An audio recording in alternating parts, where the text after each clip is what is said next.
O Tribunal Superior Eleitoral informou que estará pronto para realizar o plebiscito da reforma política em 70 dias.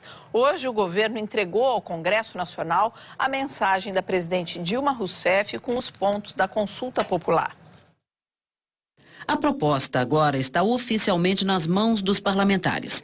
A entrega da mensagem da presidente foi formalizada em um encontro entre o vice-presidente Michel Temer e o ministro da Justiça, José Eduardo Cardoso, e os presidentes do Senado, Renan Calheiros, e da Câmara, Henrique Eduardo Alves. 5 temas foram sugeridos pelo governo para constar do plebiscito. Financiamento de campanha. O eleitor terá que decidir se será público, privado ou misto. Sistema eleitoral. A escolha será proporcional, como é hoje, distrital ou misto. Coligações partidárias. Manutenção ou não do sistema atual, que permite coligações partidárias proporcionais. Fim da suplência no Senado. Hoje, o eleitor vota no candidato e elege junto, sem saber, um suplente que não é votado. Fim do voto secreto dos parlamentares em deliberações do Congresso. Pois é, todas as questões que a reportagem mostrou, gente, é para confundir a cabeça de quem vai estar ali votando. Imagina, a gente precisa ir de uns bons anos estudando ali toda segunda-feira das 2 às 3 para entender exatamente do que se trata.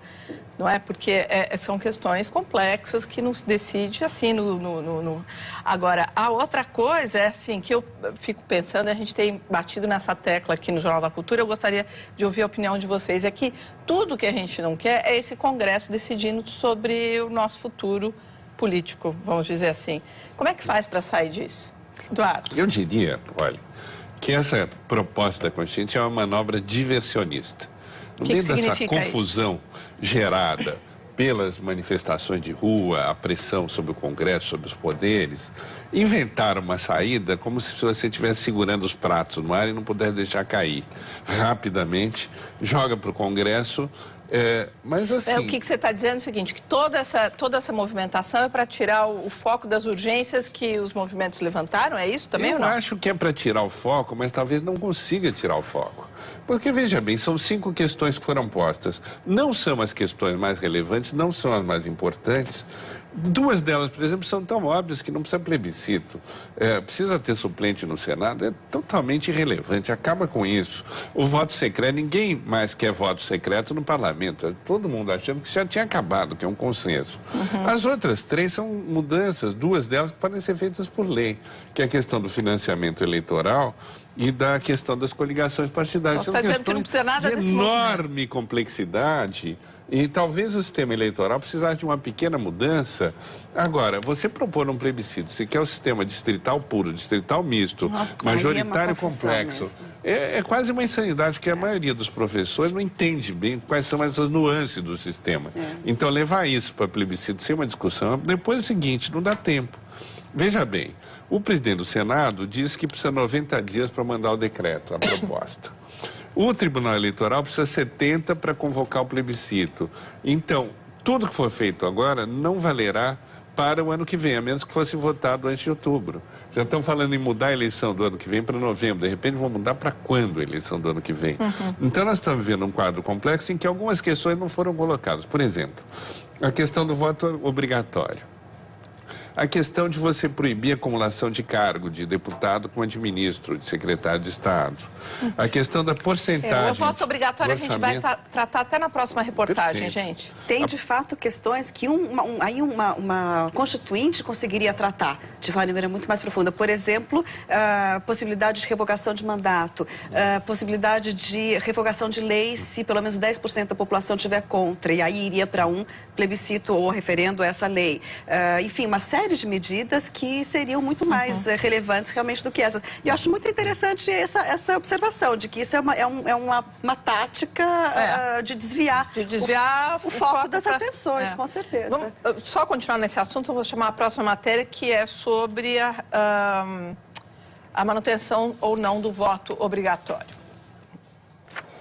Nas manifestações que tomaram conta do país, surgiu a bandeira pelo fim do voto obrigatório, criado no Código Eleitoral de 1932 e mantido na Constituição de 1988. Este cientista político acredita que tornar o voto facultativo é um passo para melhorar a qualidade de uma eleição. Aqueles eleitores que tomam a decisão consciente de votar, de escolher um candidato, vão ter a possibilidade de buscar mais informações sobre os seus candidatos, de pensar um pouco mais na hora de escolher em quem votar.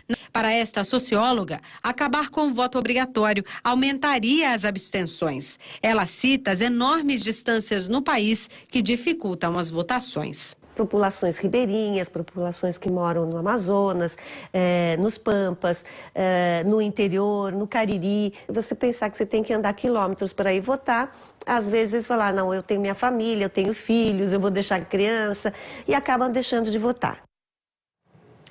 Então, porque chamar a atenção para aquela sonora ali, daquela entrevista que fala que a pessoa, quando vai votar, se ela vai porque quer, ela vota melhor. Como é que vocês pensam? Eu achei o argumento perfeito, eu também concordo completamente.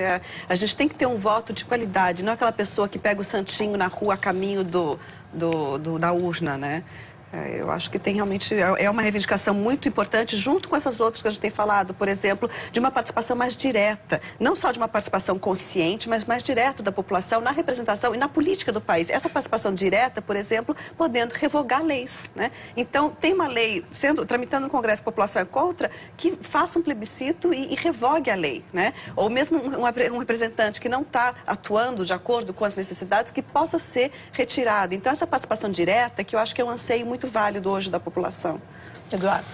Eu diria que a questão é complexa, porque a democracia no Brasil supostamente começou com a Primeira República, no sistema do bico de pena, em que todas as eleições eram fraudadas, o poder dizia quem ia ser eleito ou não. Com a universalização obrigatória do voto, depois da Revolução dos Tenentes em 30, o que se tentou foi incorporar toda a massa de cidadãos ao processo eleitoral. E isso, bem ou mal, foi feito, digamos, apesar de haver a crise de representação. Então, de repente, você extinguir isso, poderia parecer que é a extinção de uma conquista, ou seja, de uma obrigação de cidadania. Mas eu acho que é uma questão que tem também esse lado que pode ser positivo, de vota quem quer. Eu acho que é muito interessante olhar historicamente a questão e também lembrar que, justamente por essa explicação, é uma conquista histórica, tem o seu tempo definido, talvez, não é? E talvez tenha chegado o momento de superar essa conquista e passar adiante. Eu diria que é como a Voz do Brasil, que é dessa época. Por que até hoje tem a Voz do Brasil, que é todo mundo obrigado a ouvir uma hora por dia no rádio? Ou todo mundo é obrigado a desligar o rádio. Ou a desligar o rádio. A internet foi a grande propulsora da expansão de ideias e das manifestações e foi também a responsável por dar um rosto exclusivo aos protestos mundiais. A máscara de Guy Fawkes. A máscara representa o rosto do soldado inglês católico que em 1605 participou da conspiração para matar um rei protestante e se tornou símbolo do desprezo popular aos governos. Ao contrário dos protestos de antigamente, que eram organizados por sindicatos, hoje grupos pequenos conseguem atrair multidões, como na cidade de São Paulo com o movimento Passe Livre. Nosso momento atual, como é que vocês avaliam tudo isso que a gente está vivendo? Eu estava pensando na questão do Egito. Não só no Brasil, né? Agora eu digo assim, Turquia, desculpa, Egito, que a gente falou bastante, e aqui Brasil. Estava pensando na questão do Egito e há uma diferença fundamental.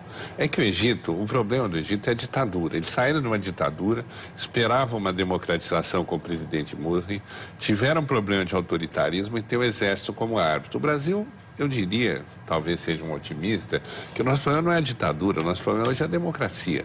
Nós tivemos ditadura 25 anos atrás, está superada essa fase. Nós estamos fazendo manifestação para melhorar a democracia, melhorar a representação. Então, eu diria que isso é uma coisa notável, quer dizer, o Exército aparentemente está totalmente afastado da questão. Temos a população de um lado, os representantes de outro, e os representantes suando a camisa para explicar a que vem e o que vão fazer. Eu concordo, os países são diferentes, as realidades são distintas e, portanto, né?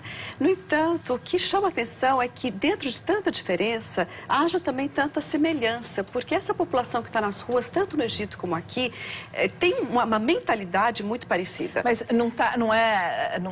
o que é comum entre todos é o desejo coletivo? É exatamente esse o ponto, Polly. A mentalidade é muito parecida aqui como no Egito. E essa mentalidade é uma que anseia por uma representação mais direta e democrática. Não é apenas uma democracia formal. Por exemplo, Morsi instaurou uma democracia formal, só que com muitos traços autoritários, com muitas, enfim, muitas falhas, não é? E essa população, ela já conquistou um espaço nas ruas e volta toda hora, dizendo, olha, queremos avançar. Então, as reivindicações no Egito, num certo sentido, são até muito parecidas com as que temos aqui. É poder popular, é a voz do povo ser ouvida, né? Com um mesmo objetivo, aprofundar a democratização do regime. É claro que as realidades por trás são diferentes, né? E mais, eu acho que o contágio é claríssimo. Eu tenho contato com amigos no Egito, na Turquia, na Itália, em todo quanto é lugar, e todos, pelo Facebook, estão apoiando as manifestações dos outros, né? Que é o desenho da menina com o celular na mão. Com certeza. E quem está no Egito está dizendo, temos orgulho de vocês no Brasil. E quem está no Brasil está dizendo, continuem a luta de vocês, que a gente está com solidariedade. Então, esse contágio, ele é tão claro que as pessoas se comunicam já nesse nível, já nesse patamar. E foi você, Mulher, que falou, pós as primeiras manifestações aqui, você disse assim, olha, a gente sai na rua, tem acho que foi você assim, assim, tem um ar de cumplicidade. É verdade. As pessoas se olham, não foi você? As pessoas estão felizes porque saíram da modorra, da descrença. E um olha para o outro que não e fala... tem jeito, tá funcionando, vai melhorar.